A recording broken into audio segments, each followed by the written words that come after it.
Officially, this is our lecture 18.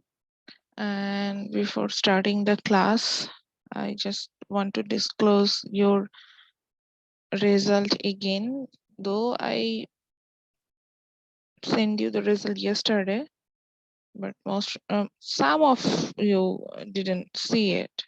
So that's why I'm just trying my best to give you the vibe to how can to see that. দেখেন Google ক্লাসরুমও কিন্তু এটা আসলে স্কোরটা আসে না, because হচ্ছে এটা যেহেতু গুগল ফর্মের সাথে এমবেড করে, এটা ওখানেই আসবে। এটা আলাদা করে আমাদের দেখার সুযোগ থাকে না, যেহেতু আমি এটা ক্রিয়েটর, দ্যাটস ওয়াই আমার এটার এক্সেস থাকে। আদারওয়াইজ আমিও নিজেও এটার রেসপন্সেস এন্ড আদার্স কিন্তু এখানে আমি আসলে এটা দেখতে পেতাম না।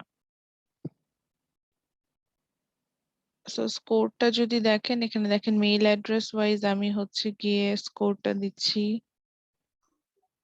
জি ম্যাম।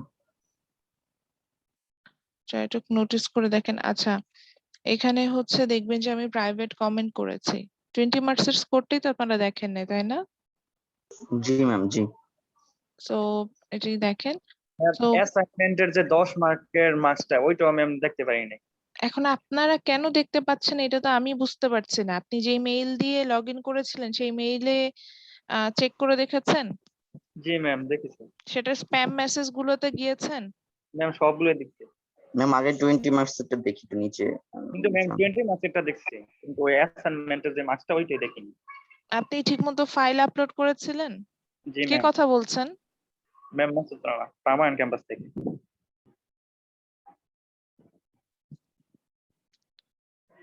আচ্ছা, মেইল অ্যাড্রেসের সাথে মিলিয়ে দেখেন, স্কোর গুলো এখানে দেখা যাচ্ছে।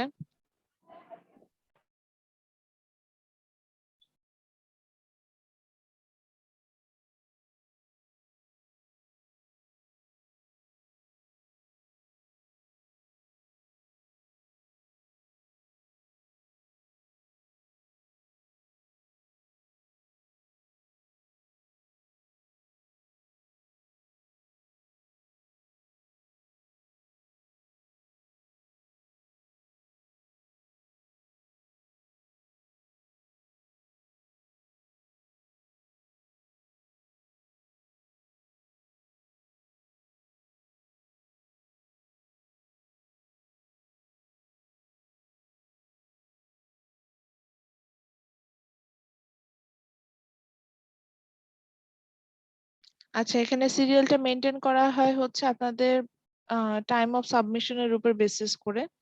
আমি স্কোর ডিটেইলসটা যদিও সেম টাইমে করে দিয়েছি, কিন্তু যখন আপনারা সাবমিট করবেন সেটার উপর বেসিসে এখানে আসলে সিরিয়ালটা মেনটেন করা হচ্ছে। So that's the score for 20 marks.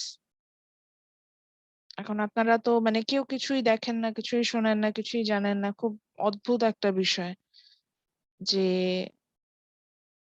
মানে লাইক একটা স্কোর যেটা হচ্ছে গিয়ে অটোমেটেড যে জিনিসটা ইনফরমেশন চলে যায়, সেই ইনফরমেশন আপনাদের কাছে যায় না। কত সারপ্রাইজিং একটা বিষয়। এত নোটিস করলে দেখা যাবে যে অ্যান্সার স্ক্রিপ্টই সাবমিট করে নাই। আচ্ছা, মিড টার্ম যেটা 10 মার্কসের অ্যাসাইনমেন্ট ছিল, আমি সেটাতেও যাচ্ছি।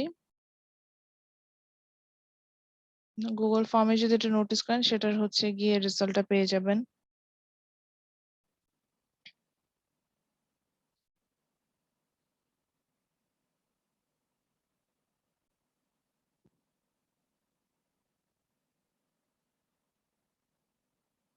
তো এখানেও দেখা যাচ্ছে।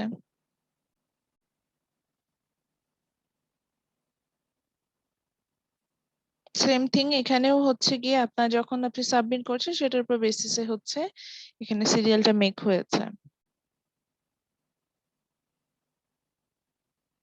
এবং দুইটা স্কোর একসাথে অ্যাডজাস্ট করলে আপনারা হচ্ছেন গিয়ে আপনার টোটাল যে আউট অফ 30 যে স্কোরটা আছে সেটা পেয়ে যাবেন।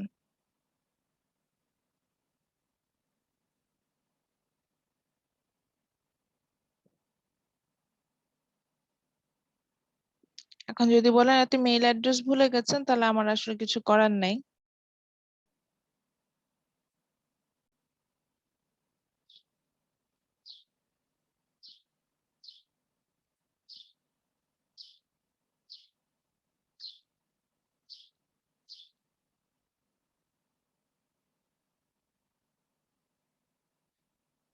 ঠিক আছে, এই হচ্ছে স্কোর গুলো ছিল 10 মার্কসের যেটা সেটা। ম্যাম আমারটা পাইনি ম্যাম। ম্যাম আমারটা পাইনি। আচ্ছা, আমি আবার ফ্রন্ট থেকে দেখাচ্ছি। এই যে দেখেন,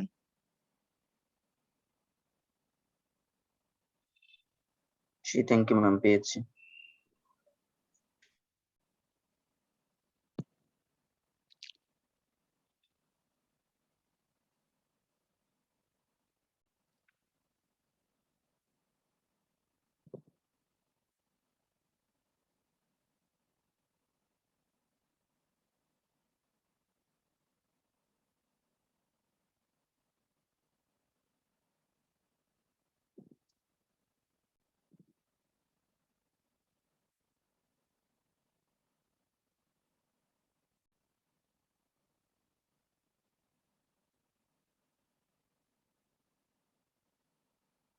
আচ্ছা এই হলো বিষয়, এটা হলো পুরোটা স্কোর ছিল। যদি আপনি সাবমিট করে ম্যাম থাকেন আমি তাহলে তো অবশ্যই পরীক্ষা আপনার দিয়েছি বাট হচ্ছে, হ্যাঁ আপনি পরীক্ষাও দিয়েছেন, সবই করেছেন, অথচ আমি এই যে গুগল ফর্মে পুরোটা দেখালাম আপনার। এখন বলেন আপনার হচ্ছে কি, আমি ইচ্ছা করে আপনার ফর্মটা একসেপ্ট করি নাই, আমি অ্যাকসেপ্টেন্সটা এখন অফ করলাম। আচ্ছা, ম্যাম এখানে নেম ওয়াইজ হচ্ছে গিয়ে ইয়াটা আসে। যদি কনফিউশন থাকে যে আমি আসলে কিভাবে বুঝবো কে কে সাবমিট করেছে, এই যে এখানে নাম অনুযায়ী স্টুডেন্টদের নাম, আইডি সবকিছু আসে। এবং আমি যখন সাধারণত স্কোরটা দেই মানে হচ্ছে আমি যখন আপনাদেরটা আপলোড করার জন্য আলাদা একটা সফটওয়্যার আছে, আমি আসলে তখন ইন্ডিভিজুয়ালটা দেখে আপলোড করি। এভাবে ইন্ডিভিজুয়ালি সবার আপনার হচ্ছে গিয়ে কপি আমার সামনে আসবে। আমি এখান থেকে দেখে সাধারণত দিই যাতে আমার মিস্টেকটা না হয়, কারণ এখানে নেম এন্ড আইডি আদার্স জিনিসগুলো এখানে কিন্তু আমার চলে আসবে। So that's it. এবং এটা যখন আমি গুগল ক্লাসরুমে দেখতে যাব, এখানে আসলে যেটা হয় সেটা হচ্ছে যে, যেহেতু এটা গুগল ফর্মে, এটা হচ্ছে গিয়ে আমার সাবমিট করা, এই কারণে হচ্ছে গিয়ে এটা আমাদের এখানে আর মানে এখানে কোনো অ্যাটাচমেন্ট দেখার সুযোগ থাকে না। সো এখানে দেখা যাচ্ছে যে এই যে টার্ন ইন করা, কিন্তু নো অ্যাটাচমেন্ট শো করছে, বিকজ হচ্ছে গিয়ে ম্যাম আমারটা আমি গুগল ক্লাসরুমে দিছিলাম ম্যাম, রাকিবুল হাসান। আপনাদের এক্সামটা কি গুগল ক্লাসরুমে হয়েছে?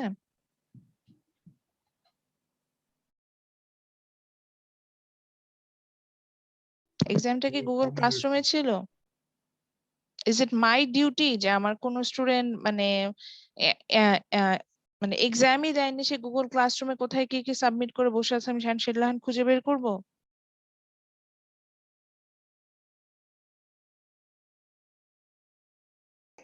ম্যাম আমিও মেবি হয়তো বা গুগল ক্লাসরুমে দিয়েছিলাম।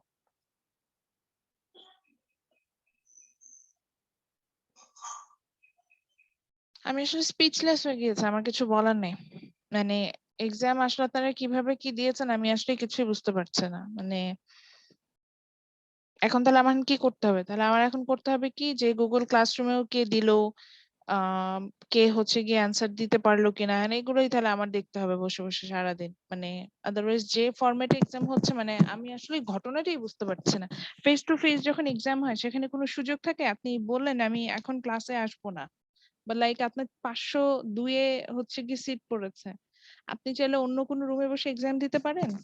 অন্য কোনো ফরম্যাটে এক্সাম দেওয়া যায় ওই টাইমে? ম্যাম এবার প্রথম গুগল ফরম্যাটে পরীক্ষা হয়েছে, এর জন্য অনেকের সমস্যা হয়েছে। ম্যাম আমার 20 মার্কের যেটা ওইটা মানে পাইছি, কিন্তু এই যে 10 মার্কের এটা পাইনি। এই যে এখন তো আমি যেটা বুঝতে পারছি, যারা যারা এই কমপ্লেন করছে মার্কস পাইনি, আমি কালকে খুব অবাক হলাম। কি ব্যাপার, আমার এই প্রবলেমটা হয় যে হ্যাঁ মেইল অনেক সময় আমি সাথে সাথে স্প্যাম চেক করি, স্প্যাম মেসেজে চলে যায়। তো তারপর আমি চিন্তা করলাম আচ্ছা ঠিক আছে, আমার এন্ড থেকে মনে হয় প্রবলেম, এখন তো আমার কাছে পুরো জিনিসটা ক্লিয়ার। প্রবলেমটা হচ্ছে কি এই জায়গায়, আপনার এক্সাম অ্যান্সার স্ক্রিপ্টই আমার কাছে গুগল ফর্মে আসেনি, যার অ্যান্সার স্ক্রিপ্ট গুগল ফর্মে আমার কাছে আসেনি। আমি যে হাজার মানুষকে স্কোর করি, স্কোর গুলো দিই, আমি তো তার অ্যান্সার স্ক্রিপ্টই আমার হাতে এসে পৌঁছে না, আমি কিভাবে তার মার্কসটা দিব? ম্যাম এই পরীক্ষায় কনসিডার করেন পরীক্ষা থেকে।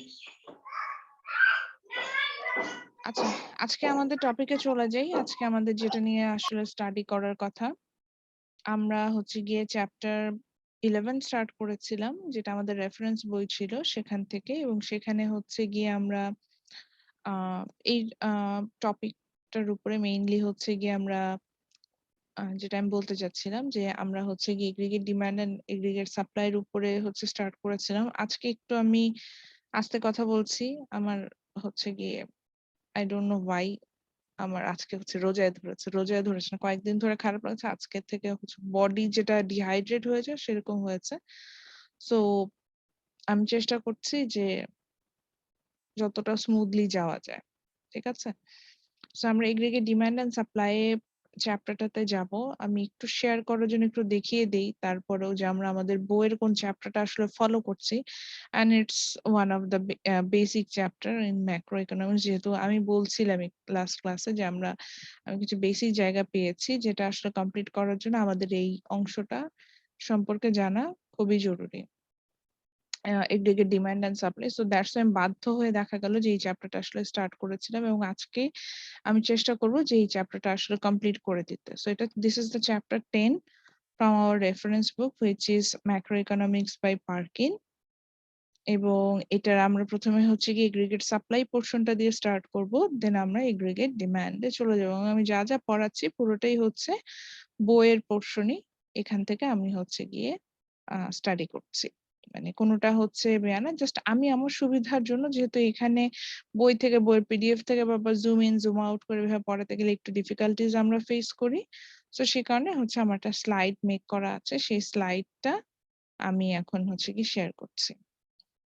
আমি কি স্লাইডটা আপনাদের সাথে গুগল ক্লাসরুমে শেয়ার করেছি? জি ma'am. as far I remember I did that. আচ্ছা ঠিক আছে, সো এটা হচ্ছে আমরা এখানে পাবো। তো aggregate demand and aggregate supply, প্রথমে আমরা যেটা যাব সেটা হচ্ছে aggregate supply. So first of all find out what's the difference between aggregate supply and normal supply. So basically supply means when as a producer or as a seller, মানে একজন উৎপাদনকারী হিসাবে, আবারও বুঝাই বলি, as a producer or as a seller you have the willingness and ability to produce a product. আমার ইচ্ছাও থাকবে এবং আমার তৈরি করার মতো ক্ষমতা থাকবে। কারণ আমি আজকের ক্লাসে আমি in this class I M A seller. তো আমি কিন্তু ক্লাসের শুরুতে বলে দিচ্ছিলাম যে আমার একটু একটু বডি ডিহাইড্রেট হয়ে গেছে, যেহেতু আমরা সবাই ফাস্টিং করছি কন্টিনিউয়াসলি, একটু সবারই একটু শরীর খারাপ লাগতে পারে। তো আমি এই জন্য আমি বললাম যে আমি হয়তো কথায় একটু হতে পারে, আমি সেটা ওভারকাম করার চেষ্টা করছি। সো তারপরেও কিন্তু overall I have the willingness to take the class and I have the ability. যদি না হতো তাহলে কিন্তু আমি ক্লাসটা নিতে পারতাম না, হয়তো বলতামই যে ঠিক আছে আমার পক্ষে আসলে সম্ভব হচ্ছে না ক্লাসটা কন্টিনিউ করা। তো যখন আমি বোথ টার্মটা মিট করব, অর্থাৎ আমার I have the willingness and ability to take a class, that's call supply. আমি যদি ডেফিনেশন ওয়াইজ যাই, দ্যাটস সাপ্লাই। এখন দেখেন এখানে কিন্তু ওভারঅল বাংলাদেশে কি ক্লাসের সাপ্লাই হচ্ছে সেটা কিন্তু কোনো রিফ্লেক্ট করছে না।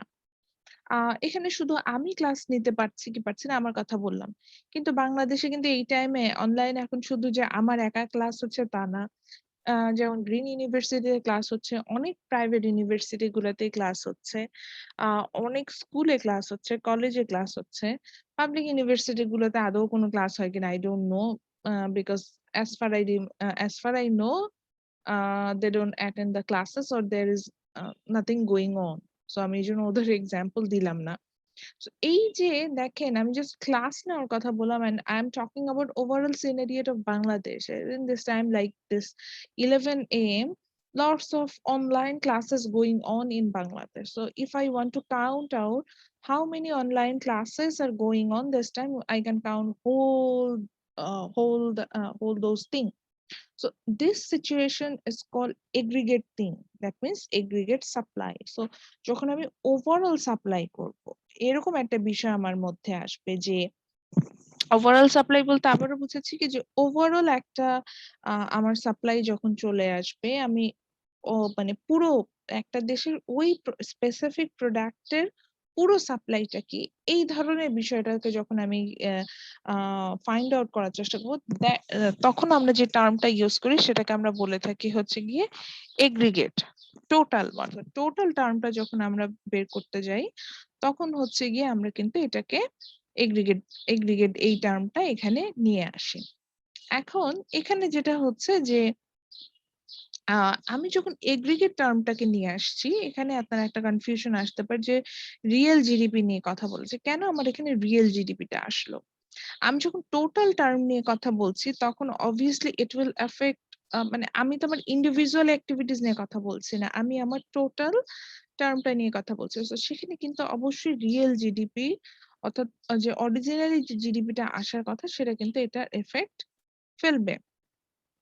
সো এখন গগবাধা ডেফিনেশনটায় যাই। গগবাধা ডেফিনেশন কি বলছে? গগবাধা ডেফিনেশনে বলছে যে according to economics, aggregate supply is the relationship between the quantity of real GDP supplied and the price level. আমাকে যদি অন্যভাবে ডেফিনেশনটা আস্ক করেন, I will say that like aggregate supply means overall supply in Bangladesh. বাংলাদেশে যে overall supply হচ্ছে, total যে সাপ্লাইটা হচ্ছে basically that's called aggregate supply. The total supply in Bangladesh called aggregate supply. So এই total সাপ্লাইটাকে আমি aggregate supply বলছি। যেহেতু total supply বিষয়টা আমি এখানে নিয়ে আসলাম, আচ্ছা ওয়েট আ মিনিট, আমার হেডফোনটা, যেহেতু আমি টোটাল সাপ্লাই টার্মটা এখানে নিয়ে আসলাম, দ্যাটস ওয়াই এখানে আমার রিয়েল জিডিপি এবং টোটাল সাপ্লাইয়ের সাথে অবভিয়াসলি প্রাইস লেভেলটা রিলেটেড হবে। সে কারণে আমরা কিন্তু প্রাইস লেভেলটা এখানে অ্যাড করে নিলাম। So that's why aggregate supply is the relationship between, আমি যেটাকে বলছিলাম, the quantity of real supplied and the price level. Yes, একজন ম্যাডাম হ্যান্ড রেজ করেছেন, বলেন madam. Anjum Akhtar most problem, আমি যেটুকু দেখেছি হ্যান্ড রেজ করেছিলেন। ভুলে। ও আচ্ছা, ঠিক আছে। সো এগ্রিগেট সাপ্লাই যেটা বললাম, তাহলে কেন এই ডেফিনেশনটা আসলাম সেটা হয়তো আমাদের কাছে ক্লিয়ার হলো। দো aggregate supply means the total supply in Bangladesh, but here it mentioned that the relationship between the quantity of real GDP supplied and the price level, অর্থাৎ আমি আমার যে রিয়েল জিডিপি সাপ্লাই যেটা পাবো এবং প্রাইস লেভেল, এটার মধ্যে রিলেশনশিপটাকে আমরা এগ্রিগেট সাপ্লাই বলবো।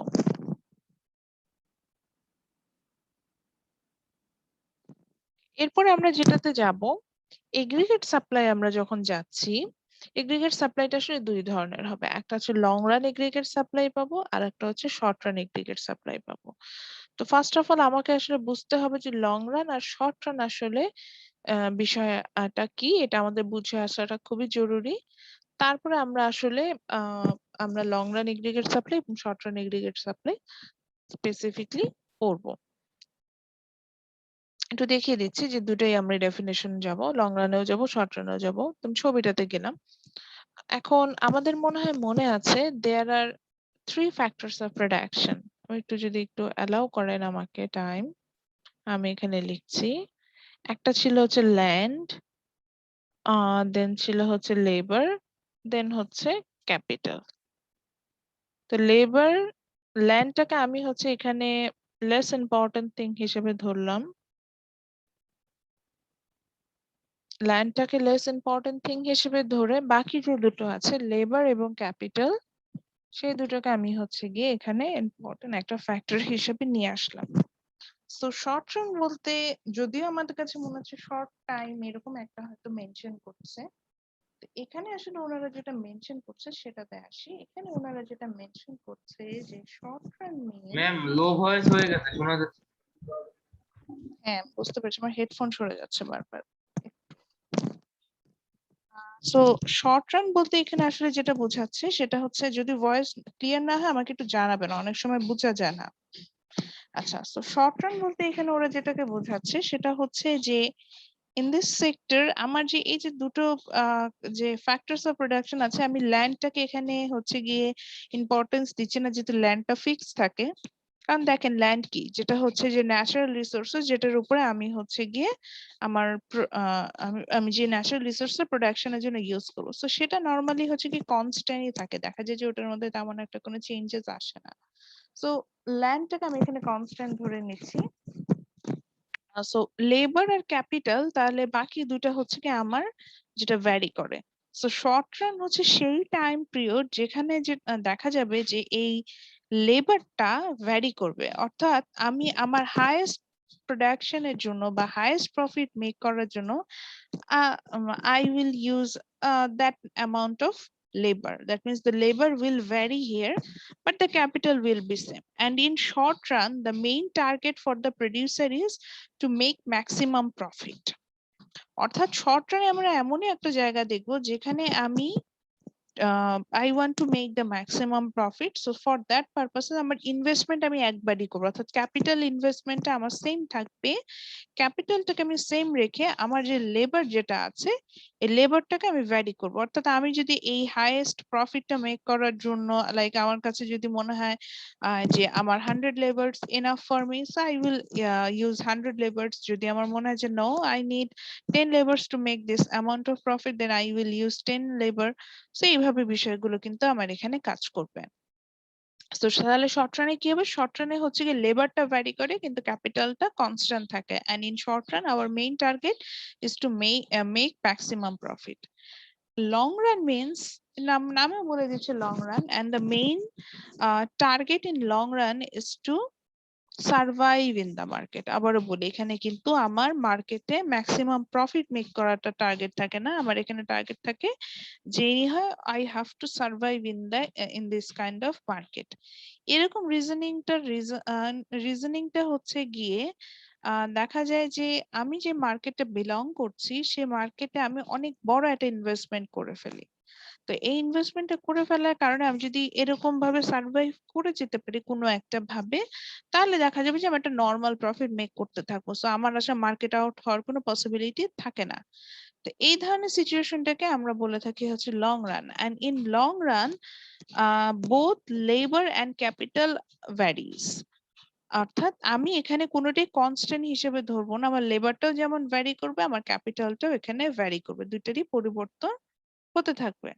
সো লং রানে যেটা হয়, তাহলে লং রান আর শর্ট রানের মধ্যে ডিফারেন্সটা আবারও বুঝাচ্ছি। লং রানে যেটা হয় সেটা হচ্ছে গিয়ে ইন লং রান আমার main target is to survive in the market, and মার্কেটে সার্ভাইভ করে যেতে চাচ্ছি।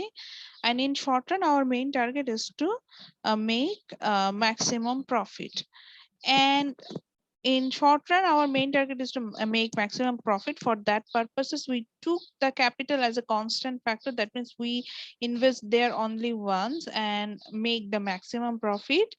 But in short run in long run our main target is to survive in that market or economy. So for that purposes both capital and labor varies. যেমন আমাকে যদি একটা example হিসেবে বলেন, রিয়েল লাইফ এক্সাম্পল, আপনারা দেখবেন মাঝে মধ্যে মার্কেটে কিছু প্রোডাক্ট আসে, দেখবেন যে প্রোডাক্টের কোয়ালিটি খুব ভালো থাকে কিন্তু কিছুদিন পরে প্রোডাক্টটা মার্কেট আউট হয়ে যায়।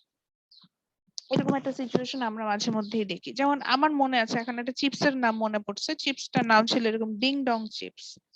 আমি নিজেও এটা রেগুলার বেসিসে খেতাম। চাইনিজ একটা চিপস ছিল, মানে আমাকে যেটা বলেছিল আমার এলাকার যে দোকানদার, যে একটা চায়না থেকে আসে, চায়না থেকে ইম্পোর্ট করে আনা চাইনিজ চিপস কিন্তু খাইতে মজা। তাই আমি চিপসটা না রেগুলার নিয়ে আসতাম। হঠাৎ করে দেখলাম এই চিপসটা মার্কেট আউট। তখন আমি বুঝলাম যে ও আচ্ছা, এই চিপসটার টার্গেট ছিল হচ্ছে কি শর্ট রানে বিজনেস করা, অর্থাৎ একবারই ইনভেস্ট করেছে, ধরেন চায়না থেকে প্রোডাক্ট গুলো নিয়ে আসছে, নিয়ে এসে সেল করতে মানে লেবার এন্ড আদার্স মিলে মেক করেছে এবং সেল করতে যতটুকু লাগে এইভাবে শর্ট রানে অল্প সময়ের জন্য এসে বিজনেস করে ম্যাক্সিমাম প্রফিটটা মেক করে চলে গেছে। এই হচ্ছে গিয়ে টার্গেট ছিল। আবার ঠিক একই সময়ে ধরেন পটেটো ক্র্যাকারস আপনি ছোটবেলা থেকে খেয়ে আসেন, এখনো দেখছেন, কজ ওরা এমন একটা ইনভেস্টমেন্ট এই মার্কেটে করে ফেলেছে যে তারা চাইলেও এরকম যে আসলাম ম্যাক্সিমাম প্রফিট মেক করলাম চলে গেলাম, এরকম একটা সিচুয়েশন নিয়ে তারা থাকতে পারবে না, তাদেরকে এই মার্কেটটাতে সার্ভাইভ করতে হবে। মানে এই প্রফিটটা তুলে আনতে হলে এবং তাদের টার্গেটও এই মার্কেটে বিজনেস করে যাওয়া, সবসময় এই মার্কেটে হচ্ছে গিয়ে বিজনেস করে যাও। তো তখন দেখা যাবে যে তাদের লেবার এবং ক্যাপিটাল দুইটাই হচ্ছে গিয়ে আপনার ইনভেস্টমেন্ট, যেটাকে বলবো যে লেবার এবং ক্যাপিটাল দুইটাই হচ্ছে গিয়ে তখন ওরা ভ্যারি করে, যে যখন যেভাবে দরকার একটু একটু করে ইনভেস্টমেন্ট করছে বা লেবারটাকে চেঞ্জ করছে যাতে চিপস মার্কেটটাকে সার্ভাইভ করা যায়। আই হোপ আমি লং রান এবং শর্ট রানের মধ্যে ডিফারেন্সটা বোঝাতে পেরেছি। তো এবার চলে যাই আসলে তাহলে লং রান এগ্রিগেট সাপ্লাইটা কার্ভটা কি সেটাতে যাই।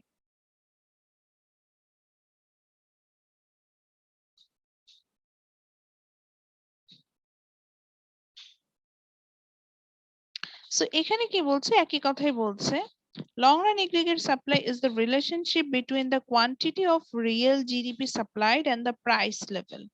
তো একই কথা যে লং রান এগ্রিগেট সাপ্লাইও আমার হচ্ছে quantity of real GDP supplied and price লেভেলের মধ্যে রিলেশনশিপ দেখাবে, বাট দ্য কন্ডিশন ইজ, দেখেন, when the money wage rate changes in the step with the price level to the maintain full employment.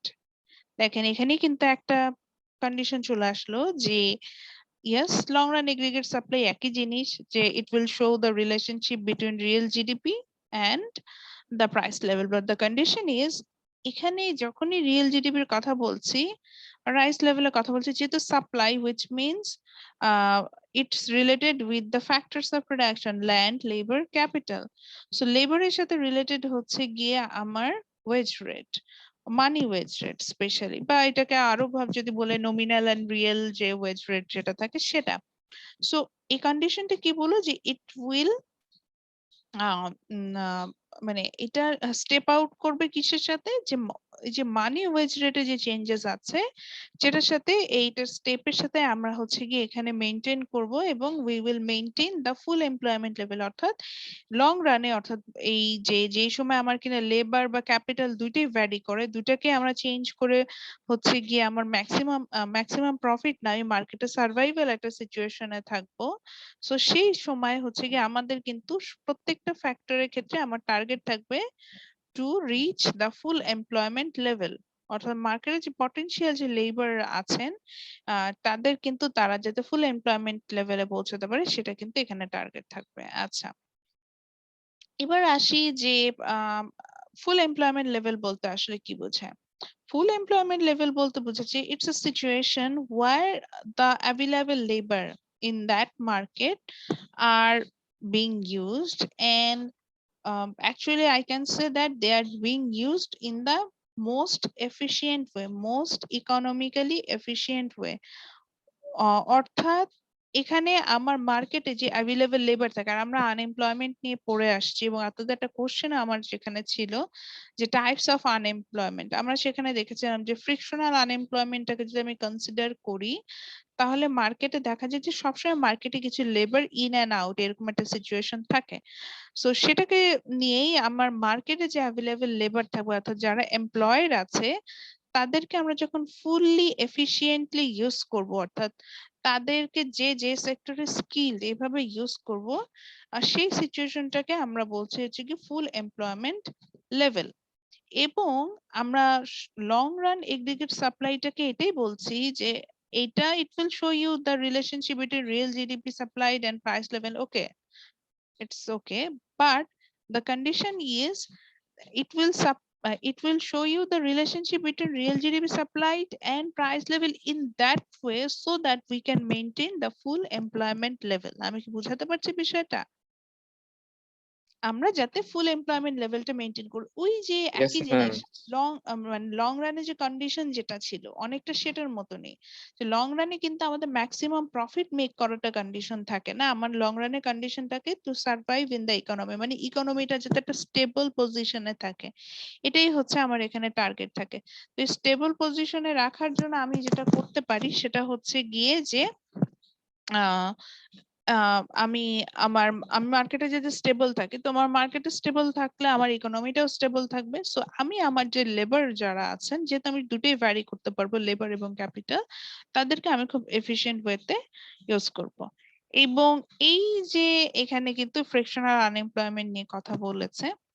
So তাহলে তারপরে বললো যে ঠিক আছে, তাহলে ফুল এমপ্লয়মেন্ট কি বলছে, ফুল employment embodies the highest amount of skill and unskilled labor could be employed within an economy in a given period of time, remaining the labor, that means যে লেবার গুলো বাকি থাকে তারা আসলে ফ্রিকশনাল, মানে দে আর আন্ডার দ্য সার্চ আনএমপ্লয়মেন্ট, অর্থাৎ হয়তো জবটা পছন্দ হচ্ছে না বলে জব কুইট করে অন্য জব চেষ্টা করছে, বা নতুন যে ফ্রেশ গ্রাজুয়েট যারা আছে যারা লেবার মার্কেটে এন্ট্রি নিচ্ছে তারাও কিন্তু এখানে অ্যাড হয়ে আসছে। আচ্ছা, then they talk about the frictional unemployment and I know you know the definition. So তাহলে এখন কি হবে যখন আমি লং রান এগ্রিগেট সাপ্লাই যাচ্ছি? So long run aggregate supply actually gives you the potential output, Potential output means the original gross domestic product, which means the real gross domestic, real GDP যেটাকে আমি বলছিলাম। কেন real জিডিপিটা পাবো long run aggregate supply থেকে? Because of আমার যেহেতু হচ্ছে গিয়ে আমি এখানে আমার প্রাইস লেভেলটাকে অ্যাডজাস্ট করে হচ্ছে গিয়ে সরি আমার ওয়েজ রেটটাকে আমি এখানে অ্যাডজাস্ট করে আসছি, সো দ্যাট এই কারণে আমার কিন্তু হচ্ছে গিয়ে আমি যখন লং রান এগ্রিগেট সাপ্লাই কার্ভটা হিসেব করব সেখান থেকে আমি যে জিডিপিটা পাবো, রিয়েল জিডিপিটা পাবো, that will be my potential GDP, মানে একদমই পারফেক্ট যে জিডিপি হওয়া উচিত একটা ইকোনমির with adjustment everything like inflation and others thing, আমি কিন্তু সেটা পেয়ে থাকবো। এখন আমরা যদি কার্ভটা দেখি, the long run aggregate supply curve in short form LAS is a vertical line, যদি খেয়াল করে দেখেন। আবারও বলছি লং রান এগ্রিগেট সাপ্লাই কার্ভটাকে যদি আমরা নোটিস করি দেখবো যে ইটস এ ভার্টিক্যাল লাইন। এখন প্রশ্ন হলো মানে ভার্টিক্যাল লাইন কেন হলো? আচ্ছা, ভার্টিক্যাল লাইন হওয়ার রিজনটা হচ্ছে মানে এটা চেঞ্জ হচ্ছে না ওভার দ্য টাইম এরকম। অর্থাৎ প্রাইস লেভেল 90 থাকলেও যেরকম আমি দেখতে পাচ্ছি, প্রাইস লেভেল 140 থাকলেও আমি একই জিনিসই দেখতে পাচ্ছি। দ্যাট ইজ এখানে যেমন এটা ইউএস এর ইকোনমি ওয়াইজ হচ্ছে আপনার এই রিয়েল জিডিপি কার্ভটা ড্র করে, সেটা হচ্ছে 13 ট্রিলিয়ন ইউএস ডলার। সো এটা কেন হচ্ছে এখানে আসি। It's a vertical line because ওই যে একই কথা বললাম, লং রানে কিন্তু আমি চাইলেও চট করে প্রোডাকশন বাড়াতেও পারি না, কমাতেও পারি না। আমার জাস্ট মেইন টার্গেটটা থাকে two survive in this economy. Any how আমি মার্কেটে সার্ভাইভ করি। যেমন আমি একটু ওই বম্বে সুইটস এর যে চিপস গুলো আছে সেগুলো নিয়ে যদি এক্সাম্পল আসি, বম্বে সুইটস এর কিন্তু একটা স্পেসিফিক ধরেন প্রোডাকশন আছে। ধরে নিলাম যে মাসে 10,000 পিসেস অফ চিপস এর প্যাকেট তারা তৈরি করে। যখন তারা লং রানে বিজনেস করছে তারা খুব সহজে 10,000 এর উপরেও প্রোডাকশনে যাবে না বা 10,000 এর নিচেও প্রোডাকশনে যাবে না। এমন ভাবে প্রোডাকশন করবে যাতে 10,000ই তাদের প্রোডাকশনটা হয়। এখন এটা রিজনিংটা হচ্ছে কি, ওই যে বললাম সার্ভাইভ করতে চাচ্ছে, তাদের হিসেবে দেখেছে যে মার্কেটে যে তাদের যে ডিমান্ড তাদের প্রোডাক্টের এবং মার্কেটটা যেভাবে চলছে তাতে হচ্ছে গিয়ে তারা 10,000 যদি করে প্রোডাক্ট তৈরি করে তাহলে মোটামুটি ডিমান্ডটা সবসময় থাকবে। এখন ধরলাম যে 10,000 এর জায়গায় যদি তারা অতিরিক্ত 12,000 তৈরি করে তাহলে কি হবে? মার্কেটে হয়তো ডিমান্ডই নাই এতগুলা, তারপরে অতিরিক্ত তৈরি করলো, তাহলে প্রাইস লেভেলটা কমায় তাদেরকে হচ্ছে সেল করতে হবে, তারা সেটাও চায় না। আবার হচ্ছে কি 10,000 এর নিচে যদি হচ্ছে গিয়ে আমার আমি প্রোডাকশনে যে লাইক 8,000, তখন যেটা হবে যে ওই প্রাইসে আমি যদি কম আমার সাপ্লাই কমে গেল তাহলে প্রাইস লেভেল বেড়ে যাবে। হাই প্রাইসে আমরা কনজিউমার রাখি কোন প্রোডাক্টটা পারচেজই করবো না, তখনও কিন্তু ওটা ডিমান্ড ফল করবে, তারা ওটাও চায় না। সো তারা চায় যে এমন একটা অ্যামাউন্ট প্রডিউস করবো যাতে আমার এই প্রোডাক্টের ডিমান্ড সবসময় থাকে, so that I can supply. So long রানেও এই জন্য এই বিষয়টাই হয় যে সাপ্লাইটা একটা ফিক্সড অ্যামাউন্টে আমি থাকছে, ওই যে বাকি জিনিসগুলো অ্যাডজাস্ট করে, যে স্পেশালি দ্য ওয়েজ রেটটাকে অ্যাডজাস্ট করে আমার সাপ্লাইটা একটা ফিক্সড অ্যামাউন্ট থাকছে। তো প্রত্যেকটা প্রোডাক্টের সাপ্লাই যদি একটা ফিক্সড অ্যামাউন্টেই থাকে, what ever the price level is, চিপসের দাম এখন 10 টাকা থেকে 20 টাকা হলেও 10,000 প্যাকেটই সাপ্লাই করবে, আর 20 টাকার জায়গায় 5 টাকা হয়ে গেলে ওরা 10,000 প্যাকেটই সাপ্লাই করবে। এভাবে প্রত্যেকটা প্রোডাক্ট একটা যখন ফিক্সড অ্যামাউন্টে এনারা সাপ্লাই করতে থাকে তখন দেখা যায় যে in long run the supply is fixed amount. এই কারণে প্রাইস লেভেল যতই ভ্যারি করুক আমার সাপ্লাই কার্ভটা এরকম একটা ভার্টিক্যাল লাইনে আসে। আমি বুঝতে পারছি একটু বুঝতে সমস্যা হচ্ছে, কন্ডিশন গুলো একটু ট্রিকি। আমি ক্লাস শেষে যখন আবার রেকর্ডেড ভার্সনটা দিব আরেকবার একটু শুনে দেখবেন, তাহলে দেখবেন যে বিষয়গুলো ক্লিয়ার হয়ে যাচ্ছে। সো তাহলে আবার একবার রিপিটেশনে যাই, তারপরে হচ্ছে আমরা পরের অংশে চলে যাচ্ছি। তাহলে লং রান এগ্রিগেট সাপ্লাই বলতে আমরা কি বুঝলাম? Again, yes, it will show you the relationship between the real GDP supplied and price level, but the condition is it will adjust the wage rate in so that we can achieve the full employment level. So here the full employment level means I'm using my all over labor in fully potential way. That means the labor I have like skill and unskill in the market, I am going to use them in the fully efficient way. And obviously there must be some unemployment here. Those unemployment will be calculated under the frictional unemployment level. And this thing happens because we are operating here in the long run, and in long run our main target is to survive, or like to maintain a sustained situation, unpredictable, uncertain situation. So that's why when I'm trying to maintain a sustained situation, the production will be a fixed one, and the people are there, they will consume a fixed amount of products. So the long run aggregate supply curve, that will be a vertical line. If the price level is too high, the supply will be same, and the price level is too less, again the supply will be same. এটা একটা example হিসেবে আমি rice প্রোডাকশনের কথা আসতে পারি। Rice প্রোডাকশনটাকে আমরা long run aggregate supply এর ক্ষেত্রে নিয়ে আসি, এটা শর্ট রানের মধ্যে আসে না। সো দেখেন রাইস প্রোডাকশন কিন্তু হ্যাঁ আমরা বলে থাকি বাংলাদেশে বেসিসে যদি আসি যে we are sufficient in the food production. We don't have excess supply, but we are more than enough to support ourselves. So there আপনি যদি রাইস প্রোডাকশন এরটা দেখতে চান, দেখবেন যে গত বছরও যা প্রোডাকশন হয়েছিল এই বছর তার কাছাকাছি লেভেলেই প্রোডাকশন হয়। প্রোডাকশনে কিন্তু যে খুব হঠাৎ করে লাইক 1000 মেট্রিক টন চাল বাংলাদেশের টোটাল উৎপাদন, সেখান থেকে 1000 থেকে যে হঠাৎ করে 5000 হয়ে যাচ্ছে, এরকম সিচুয়েশনও যেমন হয় না, তেমনি 5000 আবার 1000 থেকে কমে যে 100 গ্রাম সরি 100 মেট্রিক টন হয়ে যাচ্ছে, সেরকম ঘটনাও কিন্তু এখানে ঘটে না। অর্থাৎ একটা সেম অ্যামাউন্টের প্রোডাকশনই কিন্তু আমি এখানে মেইনটেইন করতে থাকি। আচ্ছা, এরপর এটা জাস্ট টেবিলটা ছিল, যে টেবিলটা থেকে আমরা হচ্ছে গিয়ে এই কার্ভটা ড্র করেছি। এরপরে চলে যাই short run aggregate supply curve. দেখেন ডেফিনেশনটা কি বলছে, ডেফিনেশনটাই আপনারা বুঝে যাবেন। বলছে short run aggregate supply is the relationship between quantity of real GDP supplied and the price level. একই কথা, but the condition is when the money wage rate and the prices of other resources potential GDP remain constant. ঝামেলাটা বুঝছেন কোথায়? ওই যে বলছিলাম যে short রানের ডেফিনেশনে আমি বলছিলাম যে শর্ট রান মিন্স আমি ক্যাপিটালটাকে এখানে হচ্ছে গিয়ে ফিক্সড করে নিয়েছি, সো দ্যাট আমার যেহেতু ইনভেস্টমেন্ট একবার, আমি ইনভেস্টমেন্ট একবারই করছি, and my main target is to make maximum profit, তারপরে মার্কেট আউট হয়ে যাব। তো সেক্ষেত্রে আমি কিন্তু হচ্ছে গিয়ে ওয়েজ রেটটাকে কি করব, এটাকে কনস্ট্যান্ট, বিকজ আমার ইয়াকে আমি 10 জন লেবার নিব, নিয়ে কাজ শেষ করে মানে আমার যা সাপ্লাই সেটা সাপ্লাই দিয়ে শেষ করব।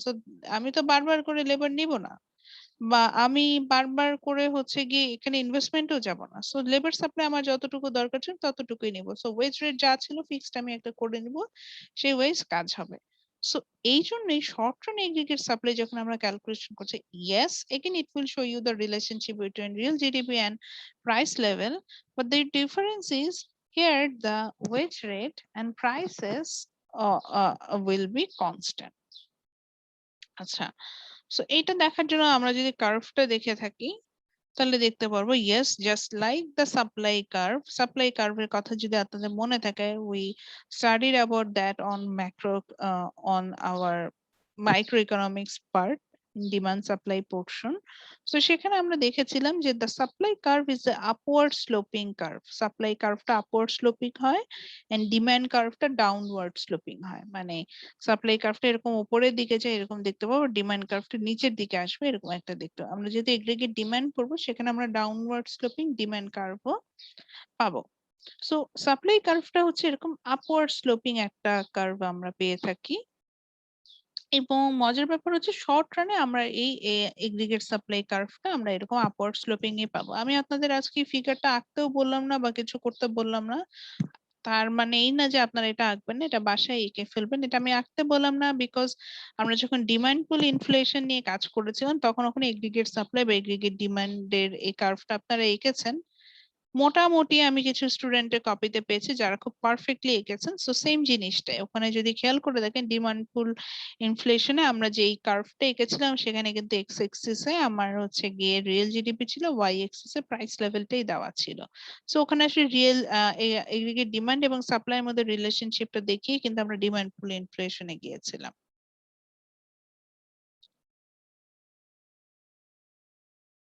এখন কোশ্চেনটা হচ্ছে কি, does aggregate supply curve varies? Yes. If we want, আমরা অ্যাকচুয়ালি না চাইলেও মানে ইকোনমিক কন্ডিশনের কারণে এগ্রিগেট সাপ্লাই কার্ভটা কিন্তু আমি দেখবো যে চেঞ্জ হবে, মানে just like the supply curve, এই এগ্রিগেট সাপ্লাই কার্ভেরও এখানে কিন্তু চেঞ্জেস আসবে। চেঞ্জেসটা অনেকটা এরকম যে একটু দেখাইনি, লেফট সাইডে যদি আমরা এভাবে যাই তখন আমরা বুঝবো there is a increase in aggregate supply. So এটা যদি হচ্ছে গিয়ে শর্ট রান হোক লং রান হোক যাই হোক না কেন, এখানে লেফট সাইডে গেলে আমরা বলবো যে এখানে ইনক্রিজ হচ্ছে। আচ্ছা, আপনার একটা বেসিক কোশ্চেন হতে পারে, ম্যাডাম যদি এটা রাইট সাইডে যায় লাইক আপনার লং রান এগ্রিগেট সাপ্লাই কার্ভের মতো, আমরা একটা long run aggregate supply curve আঁকলাম, আবার একটা short run aggregate supply curve আঁকলাম।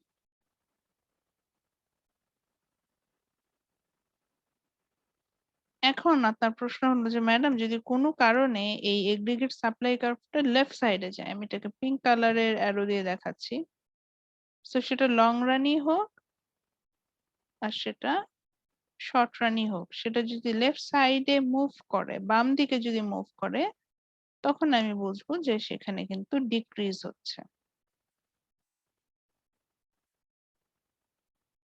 লেখার সাইজ অনেক বড়, এটা একটু ছোট করে নেই।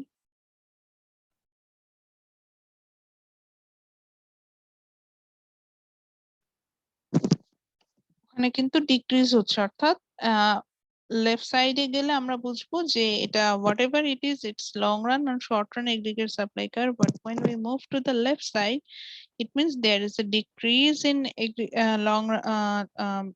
aggregate supply curve, and if we move to the right or ডান সাইডে যদি যাই তখন আমি বুঝবো যে সেখানে ইনক্রিজ হচ্ছে, বাড়ছে, এরকম বিষয় আশয়টা কাজ করবে।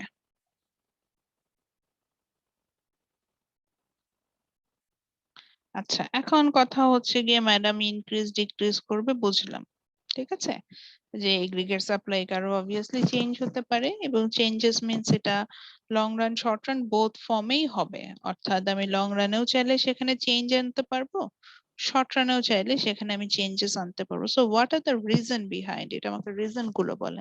যেমন সাপ্লাইয়ের ক্ষেত্রে রিজন ছিল যে লাইক আমি যদি একটু আপনাদের মনে করাই দিতে পারি, number of the suppliers in market, input price, available technology, weather condition, দেন হচ্ছে গিয়ে আর একটা কি ছিল এক্সপেক্টেড ফিউচার প্রাইস, এই কন্ডিশন গুলো ছিল যেটার কারণে দেখা যাচ্ছিল যে নর্মালি সাপ্লাইটা চেঞ্জ হয়। তো এগ্রিগেট সাপ্লাই যখন আসছি, is there any reason behind to change in aggregate supply? Obviously আছে।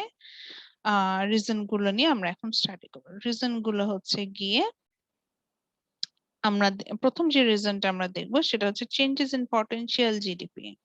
আমার যে জিডিপি অর্থাৎ রিয়েল জিডিপির কথা বলছি সেটার একটা চেঞ্জেস আসতে পারে, সেটার কারণে একটা হচ্ছে কি আমরা আমাদের এগ্রিগেট সাপ্লাই কার্ভে চেঞ্জেস পাবো। আমি অবভিয়াসলি কারণগুলো এক্সপ্লেন করব। আর একটা আমরা পেতে পারি হচ্ছে গিয়ে আপনার চেঞ্জেস ইন মানি ওয়েজ, অর্থাৎ দেখা যেতে পারে যে মানি ওয়েজ রেট যেটাকে নিয়ে কথা বলছি, দুইটা রিজন স্পেশালি এই money changes in money wage rate. So আমি যখন মানি ওয়েজ রেট নিয়ে কথা বলছি, মানি ওয়েজ রেট নিয়ে কথা বলছি, সেটারও একটা চেঞ্জেস আসতে পারে, সেটার কারণে কিন্তু আমার সাপ্লাইটা এগ্রিগেট সাপ্লাইটা চেঞ্জ হতে পারে। তো আমরা তার এটা এক্সপ্লেন করার আগে আমি আবার একটু বইয়ে যাব দেখাতে যে বইয়ে এটা কোথায় আছে, এবং আমি যে বই থেকে পড়াচ্ছি সেটাই দেখানোর জন্য। So this is our book, যেটা ছিলাম। সো দেখেন অলরেডি আমরা কিন্তু এই জায়গাটাতে চলে আসি যে চেঞ্জেস ইন এগ্রিগেট সাপ্লাই যেটা, সেটাতে আসছি। এবং এর আগে কিন্তু যে অংশটা যেটা আমার কমপ্লিট করে আসার ইচ্ছে ছিল, that is what is long run aggregate supply and what is short run aggregate supply, আমি কিন্তু এটাও এখান থেকে পড়ে আসছি। এখন আপনার কাজ কি? এখন আমি ম্যাডাম পড়াই দিলাম, আপনি কিছুই পড়লেন না, বইটাও একবার খুলে দেখলেন না। পরীক্ষা যেদিন আমি দিলাম সেদিন সকালবেলা আলহামদুলিল্লাহ বিসমিল্লাহ বলে পরীক্ষায় বসে গেলেন, একটা ডিভাইস দিয়ে লিখছেন আর একটা ডিভাইস দিয়ে গুগলে সার্চ দিচ্ছেন, দিয়ে ওখানে যা যা পাচ্ছেন কপি পেস্ট করে বসায় দিচ্ছেন, তাহলে তো হচ্ছে স্কোর গুলো ওরকমই আসবে। কারণ কপি পেস্টের অ্যান্সার দেখলেই বোঝা যায় আর আপনার কনসেপচুয়াল অ্যান্সার দেখলেও বোঝা যায়। যেমন কালকে আমি একটা কোর্সের, মানে সবগুলো কোর্সেরই তো আসলে কপি রিটার্ন দিচ্ছি, তো কালকে আমার একটা কোর্সে আমি কালকে বলতে বাধ্য হয়েছি, ওই কোর্সে আমার 45 স্টুডেন্টস ছিল, 2জন স্টুডেন্ট এক্সামে অ্যাটেন্ড করতে পারেনি বিকজ অফ ওভারল্যাপ এক্সাম, বাদ বাকি 43টা কপি আসছে আমার কাছে। তো আমি সেই টপিকটা নিয়ে ক্লাসে পড়িয়েওছি, খুব ক্লিয়ারলি বলা ছিল যেটার অ্যান্সার কি হবে। মানে ইভেন আমার ক্লাস যদি যে ফলো করে আপনাকে ওইটার অ্যান্সার কোশ্চেনটা এমন ছিল যে কনসেপচুয়ালাইজ, আপনার এখানে না মেমোরাইজও করতে হবে না। আনফরচুনেটলি এই যে 42 কপিস পেয়েছি, এই 42 কপির মধ্যে 3টা কপি ছাড়া বাকি 39 কপিতেই অ্যান্সার ভুল ছিল। এবং অ্যান্সারটা আসলে ভুল না, তারা যেটা করেছে ওই কোশ্চেনটা, মানে কোশ্চেনটা আমি বলি, আমার কোশ্চেনটা এরকম ছিল, what's the most suitable theory of origin of state, please explain, এরকম according to your understanding what's the most suitable theory for origin of state, অর্থাৎ রাষ্ট্রের কিভাবে উৎপত্তি হয় সেটার উপরে বেসিস করে আমরা হচ্ছে কি থিওরি পাই। তো ওখানে 4টা থিওরি ছিল, আমি ক্লাসে 2টা থিওরি পড়িয়েছি, মানে যে 2টা থিওরি মোস্ট পারফেক্ট, প্রথম থিওরি যেটা সেটা, এবং লাস্ট নতুন যে থিওরিটা সেই হিস্টোরিক্যাল এন্ড ইভ্যালুয়েশনারি থিওরি এটা। আর প্রথম থিওরিটা যেটা আসে সেটা হচ্ছে ডিভাইন অরিজিন থিওরি, যে লাইক গড ক্রিয়েটস এভরিথিং, এরকম একটা কন্ডিশন থেকে এখানে আসা শুরু করে। তো ওখানে তারা ম্যাক্সিমাম অ্যান্সার দিয়েছে হচ্ছে the most suitable theory social contract theory, যে থিওরিটা নিয়ে আমি পড়াইনি। কিন্তু মজার বিষয় হচ্ছে যে গুগলে যদি আপনি সার্চ দেন what is the most appropriate theory for origin of state, ওখানে গুগলে সার্চ দিলে সেখানে আসবে কিন্তু সোশ্যাল কন্ট্রাক্ট থিওরি, কিন্তু যে থিওরিটা নিয়ে আমি পড়াইনি। এবং এই জিনিসটা আসে বিকজ অফ একটা টাইম পর্যন্ত আমি ইভলিউশনারি থিওরি যেটা ওদেরকে পড়েছি, this is the latest theory, এর আগ পর্যন্ত সোশ্যাল কন্ট্রাক্ট থিওরিটাকে আমরা অ্যাপ্রোপ্রিয়েট ধরে নিতাম। সো ওরা গুগল করছে, ওটাই আসছে, লেটেস্ট জিনিসগুলো এখনো তো আপডেট হয়ে আসতে সময় লাগে। পুরো ওই যে বললাম যে আমি কিন্তু ক্লাসে যে থিওরিটার নামও নেই নাই, পড়াইও নাই, টাচও করি না, ইভেন এটা ওদের যে রেফারেন্স বুক দিয়েছে সেই রেফারেন্স বুকে পর্যন্ত নাই, অথচ গুগল করে তারা যা পেয়েছে তাই কপি পেস্ট করে দিয়ে দিয়েছে, তাদের মাথায় এটুকু আসে নাই যে ম্যাডাম ক্লাসে এটা পড়ায় নাই। তো ম্যাক্রোর ক্ষেত্রে একই জিনিস হয়। আচ্ছা, কপি যেহেতু আজকে দেখিয়ে এসেছে, কপি নিয়ে আমার কমেন্ট ছিল, সেটা দিয়ে ফেলি। আচ্ছা, আর না আগাই। সো কপি নিয়ে আমার যে কমন কোশ্চেন, আপনাদের হয়তো আপনাদের আমি মোটামুটি ফিডব্যাক দিয়েছি, ফিড ফরওয়ার্ড যেটাকে বলা যায়, যে আপনাদেরও ফিডব্যাকের, আপনি চাইলে সেখানে অপশন থাকবে আমাকে আসলে ফিডব্যাক দেওয়ার। সো আমি প্রথম দিকে যে কপিগুলো, প্রথম 20-25 কপিজে আমি কমেন্ট করেছি অনেক, যে এখানে কোশ্চেনে কোনো ঝামেলা হলে কমেন্ট করেছি। পরের দিকে হচ্ছে কি আমি কমেন্ট করিনি, যেমন ফ্রিকশনাল আনএমপ্লয়মেন্ট, আমরা কি জানতাম যে ফ্রেশ গ্রাজুয়েট হলে আমি মার্কেটে এন্ট্রি নিলে আমার যে ধরনের আনএমপ্লয়মেন্ট হবে সেটাই ফ্রিকশনাল আনএমপ্লয়মেন্ট, এটা এক্সাম্পল হিসেবে আমি আনতে পারি, আমি কোথাও এই এক্সাম্পল পাইনি। স্ট্রাকচারাল আনএমপ্লয়মেন্ট একটা কমন এক্সাম্পল পেয়েছি, that is robots are replaced by the worker. এই জিনিসটা কই ছিল? এটা আমার স্লাইডে দেওয়া ছিল। এই জিনিসটা করেছে যে গুগলে সার্চ দিলে স্ট্রাকচারাল আনএমপ্লয়মেন্টে এইটা একটা কমন এক্সাম্পল হিসেবে এটা পাবেন, যে রোবটরা ওয়ার্কার দিয়ে রিপ্লেস হয়েছে, যে that is structural unemployment. So আমি এক জায়গায় পেলাম, আমি ওটা দিলাম। সো সেই সেই এক্সাম্পল আমার পার্মানেন্ট ক্যাম্পাসের স্টুডেন্টও দিচ্ছে, সিটি ক্যাম্পাসের স্টুডেন্টও দিচ্ছে, 191 ব্যাচের স্টুডেন্টও দিচ্ছে, 201 ব্যাচের স্টুডেন্টও দিচ্ছে। তাহলে আপনার মধ্যে ইনোভেশনটা কোথায় থাকলো? তাহলে মার্কসটাও তো কি হবে, একটা এভারেজ মার্কিং হয়ে যাবে। আপনি যে ক্লাস করছেন বা আপনার যে ইউনিকনেসটা আছে, আমি সেই ইউনিকনেসটা তো পাচ্ছি না। আচ্ছা, এটা হলো স্ট্রাকচারাল আনএমপ্লয়মেন্টের এক্সাম্পল। এবারে আসি সাইক্লিক্যাল আনএমপ্লয়মেন্টের এক্সাম্পল কি দিয়েছেন। ওই যে আমি আমার স্লাইডে একটা এক্সাম্পল দিয়েছিলাম যে steel workers are laid off in the specific period of time. আরে এটার থেকে আমি আরো বড় এক্সাম্পল দিয়েছিলাম যে বাংলাদেশে কি হয়, বাংলাদেশে যেটাকে বলা হয় যে হারভেস্ট পিরিয়ডটা যখনই অফ হয়েছে তখন বাংলাদেশের যে লোকাল যে এগ্রিকালচার ওয়ার্কার থাকে তারা আনএমপ্লয়েড হয়ে যায়। দ্যাটস এটা একটা সাইক্লিক্যাল ওয়েতে হয়, সেটার এক্সাম্পল দেন। ব্রিক ফিল্ড নিয়ে কথা বলেছেন যে ব্রিক ফিল্ডে যখন হচ্ছে কি রেইনি সিজন থাকে তারা আনএমপ্লয়েড হয়ে যায়, বা উইন্টার যখন থাকে তখন তারা আনএমপ্লয়েড হয়ে যায়, কারণ তখন হচ্ছে কি ইট গুলো শুকানো যায় না। সেটা লেখেন, এটা একটা সাইকেল ধরে এটা হতে থাকে, সো এটা সাইক্লিক্যাল আনএমপ্লয়মেন্ট। কোথাও আমি এক্সাম্পল পাই নাই। তারপরে হচ্ছে গিয়ে ইয়ে দিলাম স্ট্রাকচারাল কি একটা কমন এক্সাম্পল দেখলাম যে স্টিল ওয়ার্কার। স্ট্রাকচারাল আনএমপ্লয়মেন্ট পড়ানোর সময় আমি টাইপ রাইটারদের নিয়ে অনেক কথা বলেছিলাম, টাইপিস্ট যারা ছিল যে তারা কিন্তু আনস্কিল ছিল সেটা না। বা তারপরে যে এখন জুম আসার কারণে, স্পেশালি জুম তো না মানে মেইনলি অনলাইন এডুকেশন আসা, যে এখন দেখেন এখানে একটা ডাইমেনশনাল চেঞ্জ হচ্ছে।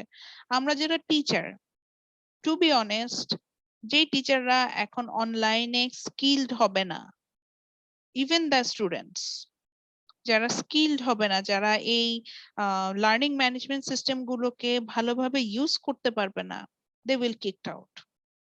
আপনি একটা মেইল করতে পারেন না, আপনি জুমে লিংক ক্রিয়েট করতে পারেন না, বা আপনি একটা গুগল ফর্ম মেক করতে পারেন না, বা অনলাইন কন্টেন্ট ক্রিয়েট করতে পারেন না, আপনার মতো টিচার দরকার নাই। বিষয়টা অনেকটা এরকম, বা আপনার মতো স্টুডেন্টও দরকার নেই। একটা সময় বিষয়টা অনেকটা এখানে এরকম যে আজকে হয়তো এই যে দেখেন আমি রাগই করে ফেললাম যে আরে একজন স্টুডেন্ট ক্লেম করছে আমি ম্যাডাম আমি আমার রেজাল্ট পাচ্ছি না। আমার তখন হেডেক, সে এক্সাম দিয়ে ফেললো সব করলো, তার মানে আমার এন্ড থেকে প্রবলেম। তো ফাইনালি আমি ফাইন্ড আউট কি করলাম, the way or the uniform way I took the exam সে সেই প্রসেসেই অ্যাটেন্ড করে নাই। তো এইভাবে কি হবে, আস্তে আস্তে এই ধরনের মিস ইনফরমেশন, সরি, এই ধরনের যখন সিচুয়েশন গুলো আরাইজ হবে তারা কিন্তু কিকড আউট হয়ে যাবে। তো এইটা কিন্তু একটা স্ট্রাকচারাল আনএমপ্লয়মেন্টের এক্সাম্পল। সো এইরকম সিনারিটির মধ্যে দিয়ে কিন্তু আমরা যেতে থাকবো, এবং সেখানে যদি আপনি স্কিল না হন এটা চলে যাবে। তো এটা ছিল বেসিক্যালি, এই জায়গায় আমি আসলে ইনোভেশন পাইনি। ডিমান্ড পুল ইনফ্লেশন থেকে যে কোশ্চেনটা আমি করেছিলাম, এটা যখন আমি যে লাস্ট ক্লাসে পড়েছিলাম মিডের আগে, আমি সেই ক্লাসে বলেছিলাম যে এটার সাথে কিন্তু রিলেভেন্ট ফিগার আছে। সো রিলেভেন্ট ফিগার এক্সপ্লেন করবেন, then you will get the marks. So maximum কপিতে আমি যেটা পেয়েছি যে রিলেভেন্ট ফিগারটাই ড্র করতে পারেননি, আবার অনেকে শুধু ছবিটা এঁকেছেন কিন্তু এক্সাম্পল মানে এক্সপ্লানেশন ছিল না। সো যখন ছবি এঁকেছেন এক্সপ্লানেশন নেই, অবভিয়াসলি হাফ মার্কিং, অর্থাৎ 4 এইভাবে মার্কস ছিল, সো সেইভাবে পাবেন। আচ্ছা, সবচেয়ে বড় যে ক্রাইমটা যেখানে হয়েছে, আমি যদিও বুঝতে পেরেছি, and this is a warning for you, আমি কয়েকটা কপিতে পেয়েছি যেটা আমাদের লাস্ট কোশ্চেন ছিল, যেখানে আমি আনএমপ্লয়মেন্ট মানে কিছু ক্যালকুলেশন করতে দিয়েছিলাম, ঠিক কিনা, আনএমপ্লয়মেন্ট রেট বের করতে বলেছিলাম, বা লেবার ফোর্স পার্টিসিপেশন রেশিও, এরকম একটা ম্যাথস কি ছিল না আমাদের? জি ম্যাম ছিল। আচ্ছা, এবার এখানে যে ক্রাইমটা হয়েছে, যারা করেছেন তারা তো রেকর্ডেড ভার্সন যখন শুনবেন জানতেই পারবেন। আপনাদের এখন মনে হয় ক্লাস আছে, আমি জাস্ট আর 1 মিনিট নিব, আর অ্যাটেন্ডেন্সটা অটো পেয়ে যাবেন, অটো জেনারেটেড, ওখান থেকে দেখে আমি দিয়ে দিব। সেটা হচ্ছে একজন দুইজন না, এবং পার্মানেন্ট ক্যাম্পাস আমি এটার একটা গ্রুপ পেয়েছি, সিটি ক্যাম্পাসের আমি একটা গ্রুপ পেয়েছি, যাদের পিডিএফ ফাইলটা সেম ছিল। I am sorry to say, same PDF file. Suppose সেটা তাহসিনও করেছে, সেটা সাইফুল ইসলাম সাগরও করেছে, আমি জাস্ট এক্সাম্পল হিসেবে নাম দিচ্ছি। একই পিডিএফ ফাইল তাহসিনের কপিতেও আমি পেলাম, সাগরের কপিতেও পেলাম, বা ধরেন তাইবা তাসনিম তার কপিতেও পেলাম। এরকম একটা দুইটা স্টুডেন্ট না, এটা বেশ কয়েকটা 4-5 জন স্টুডেন্ট। আমি পরে এটা এদের নাম বলবো না, ডিসক্লোজও করব না। আমি হচ্ছে এই জায়গায় ক্ষমা করে দিয়েছি, কজ আমার কাছে মনে হচ্ছে ঠিক আছে, একটা নতুন প্ল্যাটফর্ম আসছে বলে আপনারা বাধ্য হয়েছেন এটা করতে, কিন্তু আমি বুঝতে পেরেছি যে আপনারা আসলে কোন ওয়ে ইউজ করে এখানে এক্সাম দিয়েছেন। আইদার আপনারা খুব এক জায়গায় বসে এক্সাম দিয়েছেন, অথবা একটা গ্রুপ, ধরেন একটা জুম মিটিং কল করে একসাথে বসে সবাই গ্রুপ ধরে এক্সাম দিয়ে একজনই হয়তো লিখেছেন বা অ্যান্সার করেছেন, দেন কপিটা জাস্ট স্প্রেড করে আমাকে কপি সাবমিট করে দিয়েছেন, ছবিটা তুলে আমাকে পিডিএফ করে আমাকে কপিটা সাবমিট করে দিয়েছেন। আমি একটু বলে নিই, আমার বয়স খুব বেশি না, এখনো অনেক এনার্জি আছে, খাতা যখন দেখি খুব এনার্জি নিয়ে দেখি। লাস্ট উইকে I was really sick, mentally physically both. আমি আপনাদের তখন বলছিলাম যে আমি কেন কপিক গুলো দেখছি না, বিকজ আমার মেন্টাল কন্ডিশন কারণে আমি হয়তো প্রপারলি কপি গুলো চেক করবো না। সো আমি যখন দেখি জিনিসগুলো খুব খুব মনোযোগ দিয়ে দেখি, সো আমি কিন্তু খুব ভালোভাবে জিনিসটা বের করতে পেরেছি। এবং এই জন্য বলেও দিলাম এটা শুধু সিটি ক্যাম্পাসে না, এটা পার্মানেন্ট ক্যাম্পাসও আছে। এবং আমি খুব অবাক হয়েছি পার্মানেন্ট ক্যাম্পাসে ডিফারেন্ট ব্যাচ তাদের কপিতে অ্যান্সার সেম, অ্যান্সার সেম বা সেম প্রসেসে মিস্টেক, ইভেন অনেক ক্ষেত্রে আপনারা সেম পিডিএফ ফাইলটা আপলোড করে দিয়েছেন। তো এরপরে এদের কি শাস্তি হবে আমি অলরেডি এদেরকে মার্ক করেছি। আমি পরবর্তীতে আপনাদের কপিগুলো যখন চেক করব, এই যে আপনার ব্যাপারে আমার অলরেডি মাথায় চলে আসে যে আপনারা এই ওয়েতে প্ল্যাগারিজম করছেন। সো আমি যখন পরবর্তীতে কপিগুলো চেক করব স্ট্রিক্ট তো হবই, এবং এইটার কম্পেনসেশনটা আমি নেক্সট আপনাদের যতগুলো অ্যাসেসমেন্ট হবে সেটাতে আপনারা দিতে হবে।